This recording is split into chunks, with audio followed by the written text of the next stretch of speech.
A astrologia é uma pseudociência bastante popular. Só para você ter uma ideia, em um levantamento que foi feito aqui no Brasil, mais ou menos 22% dos ateus e 33% da população geral acreditavam que as posições de estrelas e planetas afetam a nossa vida. Como isso aconteceria, ninguém sabe explicar direito. É um mistério.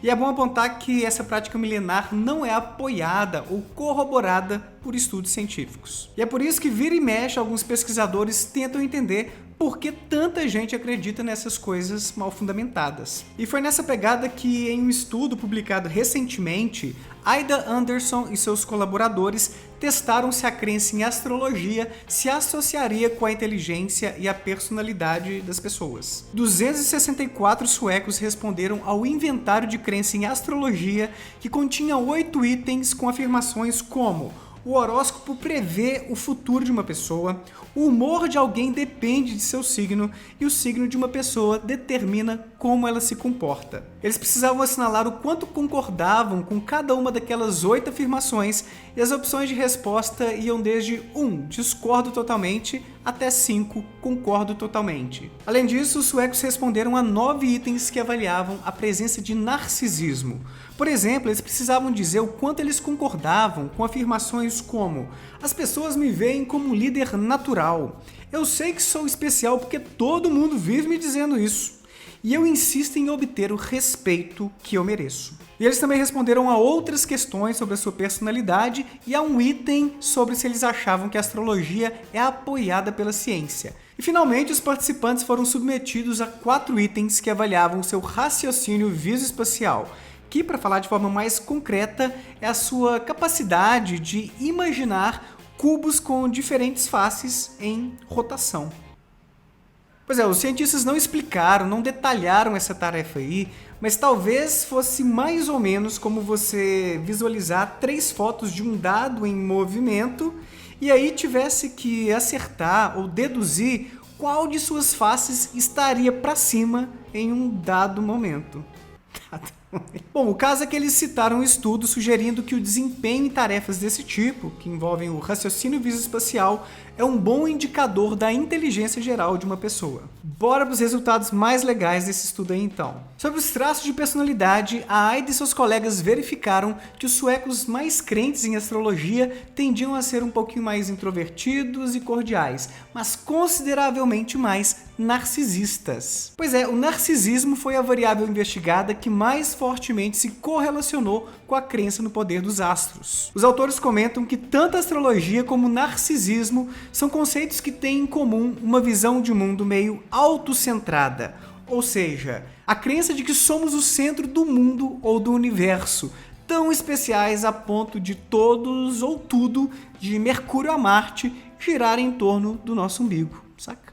E eles especulam que, uma vez que as previsões astrológicas e o horóscopo tendem a falar mais coisa boa do que ruim sobre nós, isso atrairia ainda mais os narcisistas por reforçar os seus sentimentos de importância ou grandiosidade. A propósito, as pessoas mais narcisistas também eram mais propensas a crer que a astrologia é apoiada pela ciência, o que pode indicar que elas também eram mais resistentes aos fatos. Pô, você tá insinuando que logo eu, tô enganado e que esses cientistas aí estão certos? Ah, vá! Astrologia é uma ciência milenar, mano. E os cientistas também verificaram que as pessoas mais crentes em astrologia tendiam a ser um pouco menos inteligentes. Curiosamente, eles não tentaram explicar ou interpretar esse resultado aí, mas eles mencionaram timidamente um estudo que citou outro estudo, cujos autores sugerem que a crença em fenômenos paranormais se desenvolve, em parte, porque algumas pessoas têm dificuldade de imaginar explicações alternativas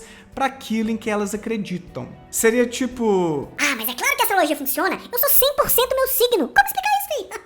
Bom, talvez essas pessoas não conheçam processos como o efeito Forer e o viés de confirmação, que envolvem, respectivamente, tomarmos afirmações muito genéricas ou vagas como se fossem muito específicas para nós, sendo que elas se aplicam para quase todo mundo. e dá muito mais atenção às coisas que parecem confirmar nossas crenças queridas do que aquelas coisas que poderiam refutá-las. Isso talvez explique meio caminho de por que as pessoas levam a sério não só a astrologia, mas também coisas como a grafologia, as profecias e as cartas psicografadas. Além disso, aqueles autores mencionam que essa galera aí das crenças paranormais, e a astrologia pode ser considerada uma crença paranormal, de acordo com alguns cientistas, essa galera talvez não seja muito boa para diferenciar as evidências boas das evidências ruins. Um ótimo exemplo de evidência ruim usada para se defender os signos é dizer que a Lua afeta a maré, o que significaria que os astros também afetam o nosso corpo,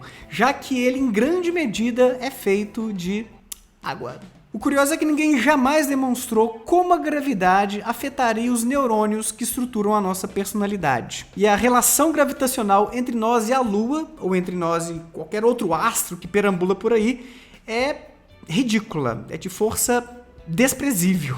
Mas tem gente que alega que a nossa conexão com os corpos celestes não se daria pela gravidade, e sim por outro tipo de força ou energia. O problema disso, como você deve imaginar, é que até agora ninguém conseguiu encontrar boas evidências de que existe essa força ou essa energia.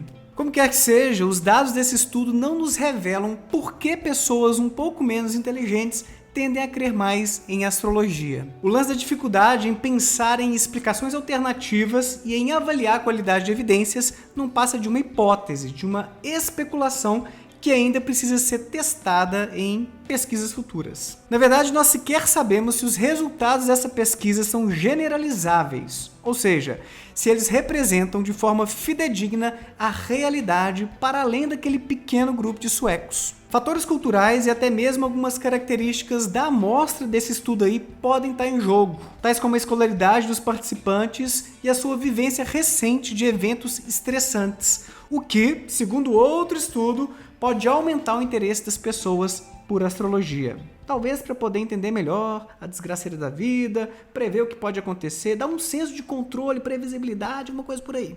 Antes de fechar, é importante mencionar também que, com exceção da associação entre narcisismo e crença em astrologia, praticamente todas as correlações encontradas pela Aida e seus colegas eram de força fraca, incluindo o achado referente à inteligência. Isso significa, em primeiro lugar, que a gente não conhece ainda a maior parte da história sobre por que algumas pessoas acreditam em astrologia. E em segundo lugar, você estaria cometendo um pecado grave se você passasse a achar que a galera que acompanha o horóscopo é intelectualmente inferior. Como acontece quando o caso é religiosidade e depressão, por exemplo, a diferença entre crentes e descrentes pode ser tão ínfima que isso não seria detectável na vida cotidiana e até mesmo em alguns estudos que comparam diretamente esses dois grupos. E é válido lembrar que não foram comparados aí grupos de crentes e descrentes em astrologia no estudo da Aida e seus colaboradores, hein? E no que se refere à associação mais robusta entre astrologia e narcisismo,